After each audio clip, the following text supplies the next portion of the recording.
So good morning to all. Today we are going to see the I/O programming concepts in 8086. So already we know that 8086 is how many bit processor? Let me see the answer in the chat box, or you can unmute and tell me the answer. 8086 is how many bit processor?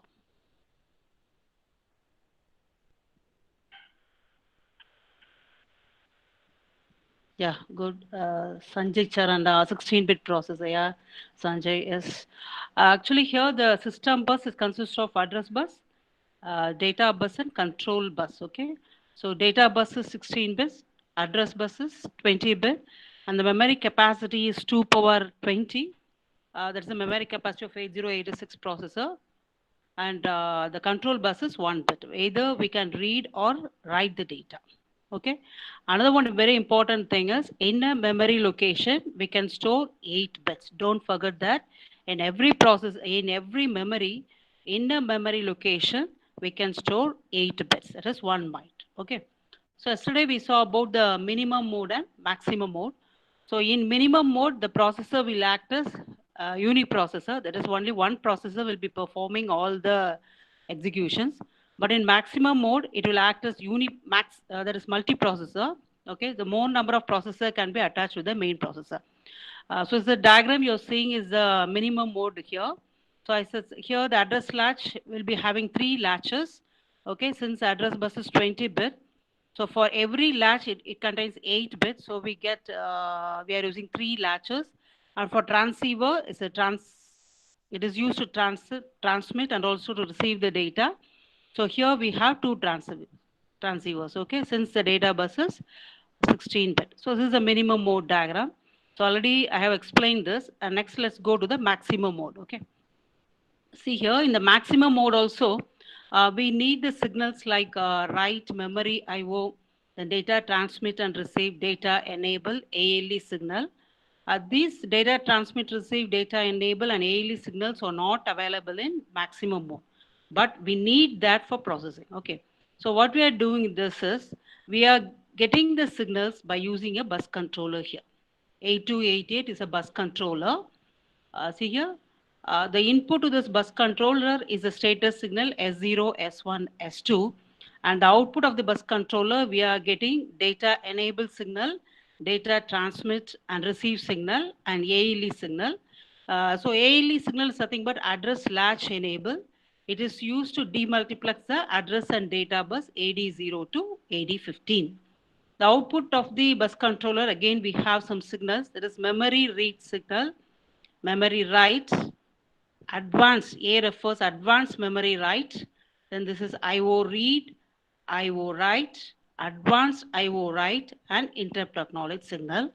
So this is as the minimum mode, we have all the signals. Okay, we have this latches, 3 latches, and 2 transceivers. The output of the transceiver is the data bus. So this is the maximum mode diagram. For this also, you have to explain all the signals available, and also the timing diagram you have to draw for this. The same timing diagram, okay. But here, the only difference is we have to put an asterisk mark and say that the signals are from the bus controller. That's all. The same diagram you have to follow as minimum mode. The only difference is this here we have to put the asterisk marks in all the signals, and this is obtained from the bus controller. So here, let's see what is ordinary memory write signal and advanced memory write. So ordinary memory write signal is, so here at the clock pulse T3, it is starting. Okay, so advanced memory write means before one clock pulse itself, it will become active. That is the difference. Okay, I hope you got it. So memory writers here, let's see, it's activated at the clock pulse, the T state T3, and advanced memory write means before one clock pulse itself, the signal will be activated. For some operations, we need this advanced memory write since we are going for parallel processing process in 8086 architecture. So this is the write cycle timing diagram. Okay, and like this, we have the read cycle also. So now let's see this IO programming. IO programming is effective data transfer. To perform the effective data transfer between the devices and the CPU, we are going for this IO programming. See, all these I/O devices will be connected to the processor through this I/O module. Okay, so all this we can have n number of devices connected to this I/O module. So I/O module will communicate with the CPU to get the data, that is to do the data transfer between the CPU and the devices. So to perform this I/O data transfer, we are having several schemes. Okay. So suppose if you are transferring the data between the device and the CPU, some cases the devices may be slow, but that cannot be accepted. So we have to resolve this by using this data transfer schemes. That is programmed I/O data transfer, interrupt I/O, and DMA. Okay. So programmed data transfer is accomplished through this I/O port. We have this in and out instruction now. So program data transfer is used for small amount of data. And interrupt data transfer is the device will interrupt the processor, that is communicate the CPU through the interrupt signal. And we know DMA. DMA is bypassing the processor, we are transferring the data between the device and memory. I hope got it. Okay. To transfer the device data between the devices and CPU in an effective manner, we are going for this I/O data transfer schemes. Okay. We have three methods: programmed I/O, interrupt I/O, and DMA. Programmed I/O is used for small amount of data transfer. So interrupt I/O means that is through the interrupt signals, the CPU and the device will be communicated. And DMA data transfer is by bypassing the processor, we are transferring the data. So let's see in detail one by one. So program data transfer is accomplished through an I/O port. Okay, so from this we can transfer the data to the CPU through this in and out instruction. I hope you remember this in and out instruction. In instruction is used to transfer, that is read the data from the input devices, and out instruction is used to send the data out to the IO devices. Okay, so let's see an example here. So actually here the programmed IO is used for a small amount of data can be transferred using this technique, programmed IO. And also it is a simple data transfer technique, but just by using in and out instruction, we can transfer the data. So let us take an example. I hope you would have seen the breadboard, and here 8 LEDs are connected to this, okay? 8 LEDs. So here several circuits will be there. This is missing in the diagram. So here's, I want to make this on, all the LEDs to be in the on state. So what I am going to do is, so the FF data means all the bits will be 8 bits. So it will be 1, 1, 1, 1. That is moved to accumulator, AL, and output A. So this output A will send the data to the output device so that all the LEDs will be in the on state. Okay, it will glow. Suppose I want to make it on means after this I can give the data as move AL, 00 output A. So all the LEDs will go to the off stage. Okay, so this is the programmed IO by using in and out instruction. It is a simple data. There is small amount of data can be transmitted. How many bits we are transmitting? Just 8 bits. Small amount of data transfer means we can go for this programmed IO. Okay. So here, this is the flow chart used to represent this, how we are communicating between the CPU and the device. So what we are doing, doing is, first suppose if a CPU executes an in instruction, for example, let us take a scanf instruction. Okay, the CPU is going to execute a scanf instruction. So what CPU has to do is it must get the input from the keyboard, right? It must get the input from the keyboard. So the CPU will give a read command to the IO module. Let's see this flowchart here. Okay, read command to the IO module is given. Then this IO module will get the data from the device and it will make it ready. Okay. And the CPU will read whether the data is ready, means it will read the data from the IO module and the data will be returned into memory. And if it is done means it will go for the next instruction. No means again it will issue the command. Suppose if the keyboard is not ready to give the input means, so again we have to repeat that process. No, so it is, if it is no means again we are starting the, from this initial stage we are starting this. Okay, you got it? The CPU will give the read command to the IO module to get the input from the keyboard. So we are giving the read command, then the CPU will be reading the status of this. And if it is ready means it will read the data from the keyboard that is will be available in the IO model and then write the data into the memory. So why we are writing the data into memory means suppose if that is a key A is pressed means there will be a routine to identify which key is pressed. We have to find it out now. There will be an ASCII table. By the ASCII values, you have to find which key is pressed. So that process will be carried over. So here the data will be written into the memory and the CPU will identify which key is pressed and it will go for the next instruction. You got it? So when this process is in progress, the CPU cannot do any operation. That is the main disadvantage of this programmed IO. Okay. Until it gets the data from the device, the CPU cannot perform any operation. That is programmed IO. So here it is in programmed IO, there are two data transfer schemes. As we all know in computer networks, you have studied this, synchronous data transfer or asynchronous data transfer. Synchronous data transfer means at any time you can transmit the data. Asynchronous means we have to check whether device is ready or not. Okay. So synchronous data transfer means we can take an example mail. So just we are transferring the data without knowing whether it reaches the destination or not, whether the destination is ready or not. Okay. But in the case of asynchronous data transfer, we have to check whether the device is ready. Suppose if you are sending the data to a printer means we have to check whether the printer is on. So after verification only, that is after the device is ready only, we can transmit the data. That is asynchronous data transfer. So when you see in WhatsApp, we have both type of data. Suppose if you are checking whether the particular that is your friend is in online, and then you are transferring means it is called asynchronous data transfer. Okay, just you are posting the status, no, that can be taken as a synchronous data transfer. Okay, you got it?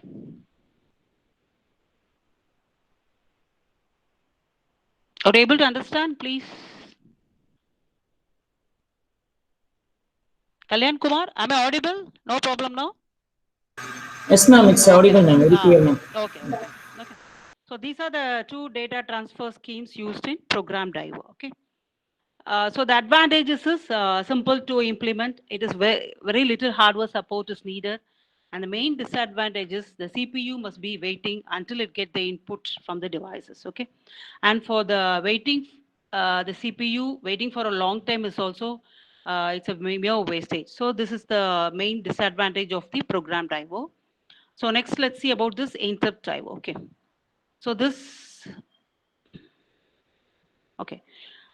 So in this interrupt IO, again here when the data is ready, the device will communicate the CPU through this interrupt signal. As we all know, we have the interrupt request signal. No? In the CPU, we have interrupt request and interrupt acknowledge signals. So when the data is ready, the device will communicate to the CPU through the interrupt signals. Okay. So here what it is, interrupt means as we all know, we have a interrupt service routine. Suppose let us take this example. So device, suppose if you are pressing a key in the keyboard means that will be informed to the CPU through the interrupt signal. Okay. So when the CPU receives that interrupt signal, it will go to the interrupt service routine. It will call an interrupt service routine. So in that routine only, the program will be there in such a way it identifies what key is pressed, which key is pressed. So in that interrupt service routine, there will be 100 lines program. Okay. So in this, all the ASCII values will be available. So that program will identify which key is pressed. And that will be returned to the processor for display. Okay. So here the communication between the CPU and the device is through interrupt signal. Okay. So like this here, suppose if you are sending the device to the printer, so there is a content to the printer means we have to make the printer ready. So we have to communicate the printer through the interrupt signal. This is the interrupt IO. Let's see the flowchart for this. So here the main advantage is this after initiating the process, the CPU can perform any other task. It can do something. Okay. So first is we are sending the read signal to the IO model. Okay, so we are executing a scanf statement now. So it is sending a read signal so that it has to get the input from the keyboard. Okay, then the IO module will interrupt this device keyboard and it will ask for the data. And here again, this if the data is ready, IO model will interrupt the CPU through this INT signal. So interrupt signal, okay, INT signal. So CPU understands the data is ready. So the CPU can read the data from this IO model. Okay, and then write the word into memory, etc. The main difference between programmed IO and interrupt IO is while programmed IO is data transfer is used, the CPU cannot perform any operation.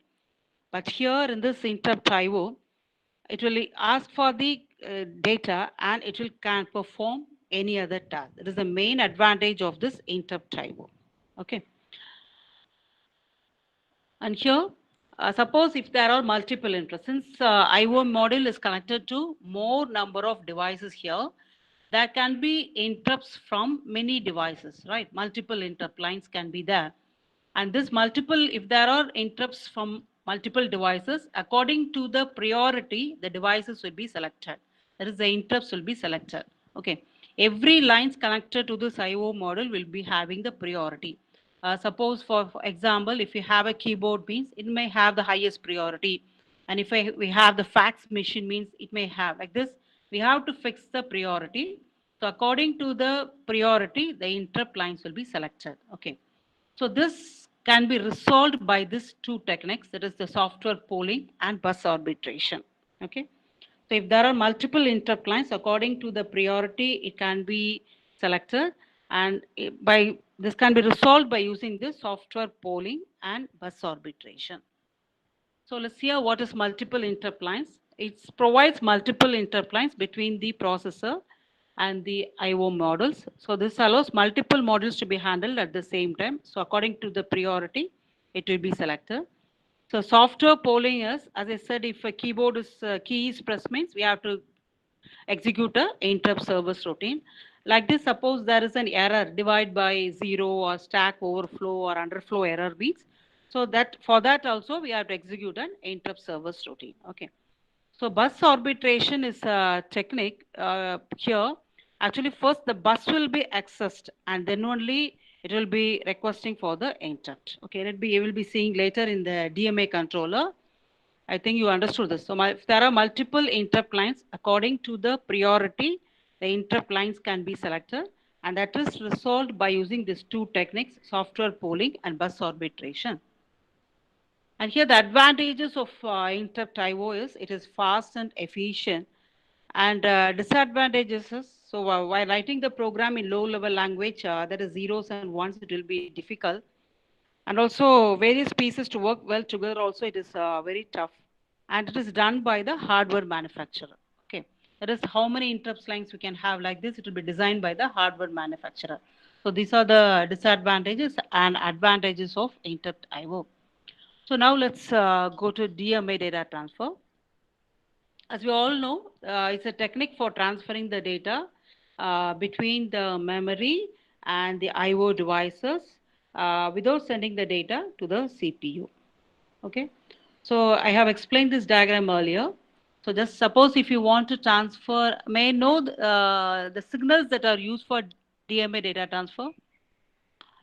Students, what are the signals used for DMA data transfer in minimum mode?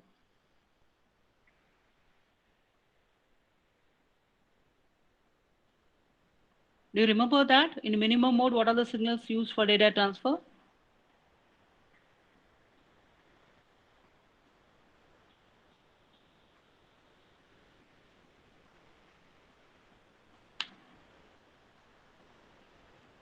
Yeah, very good. Ujwala. Okay, very good. Hold and hold acknowledge signal, right? So suppose if you want to transfer the data between memory and IO, the DMA controller will request the bus through the hold signal. Okay. And if the system bus is free, that will be indicated to the DMA controller by using this hold acknowledge signal. Then the data transfer will take place between IO and memory. I hope you understood.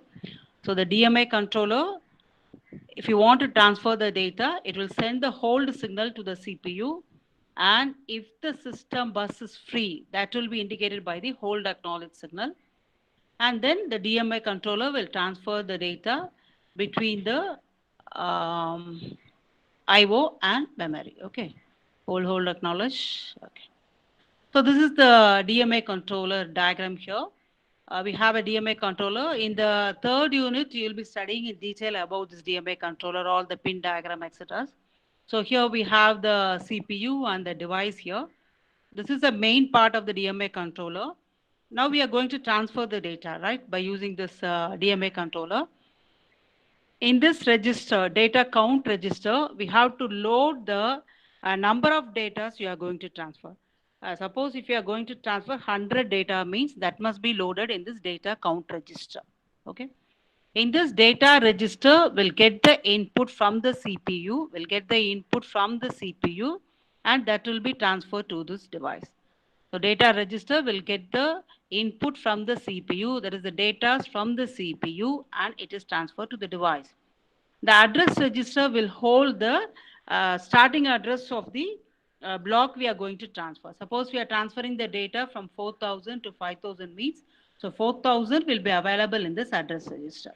Okay, then this control logic will have the control signal. It is request for DMA data transfer, and this acknowledge for DMA, and we have the interrupt signal. After transferring the data, we go for this interrupt, and we have this read and write signal, whether we are going to read the data or write the data. Okay. So this is the diagram for a DMA controller. I repeat here, data count register will store the number of data you are going to transfer. If it is 10 means it will be loaded with the value 10. Data register is used to transfer the data. Address register will hold the address of the starting address or source index register. And here we have the control logic. It is used to transfer the data. Okay, it is a DMA request, DMA acknowledge, and we have the interrupt signal and read or write signal. Whether we are going to read the data from the device or we are going to write the data into the device. Okay. And here, three types of data transfer schemes are available in DMA. It is single transfer mode, block transfer mode, or demand transfer mode. So let's see here, what is it? So single transfer mode means, so 1 byte is transferred. That is, the DMA controller will request the bus, and if the bus is given to the DMA controller for 1 byte, that is 1 byte can be transferred. After transferring 1 byte, the bus must be given to the CPU itself. Okay.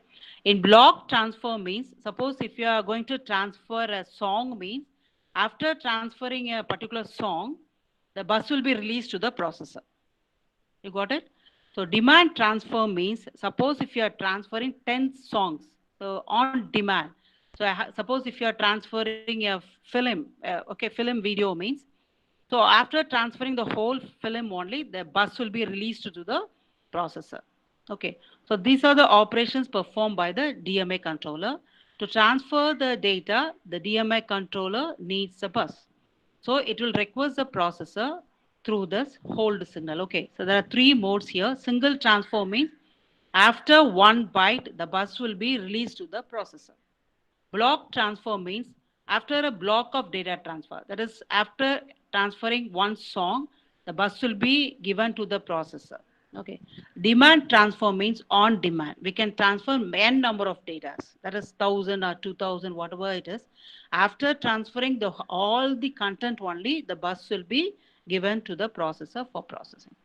I hope you understood this. Okay. There are three modes: single transfer mode, block transfer mode, and demand transfer mode.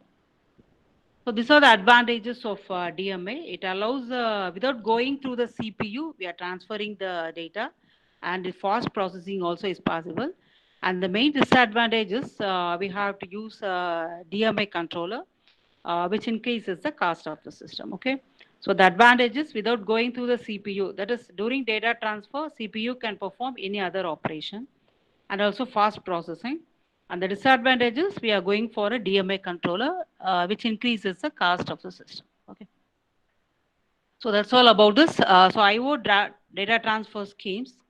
We have 3 data transfers. Okay, why we are going for the data transfer scheme is to achieve effective data transfer, we are going for this.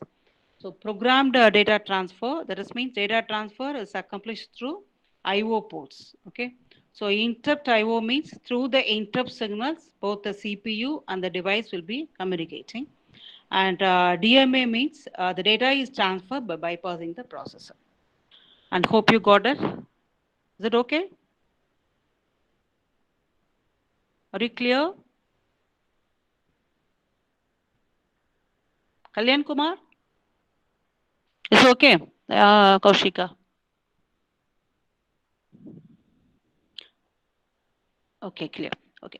So this with this the IO programming is over. Okay. I think the next topic is multiprocessor configuration. Let me continue in the next class so that it will be easy for you. Any doubts in the pin diagram or whatever it is? Do you have any doubts?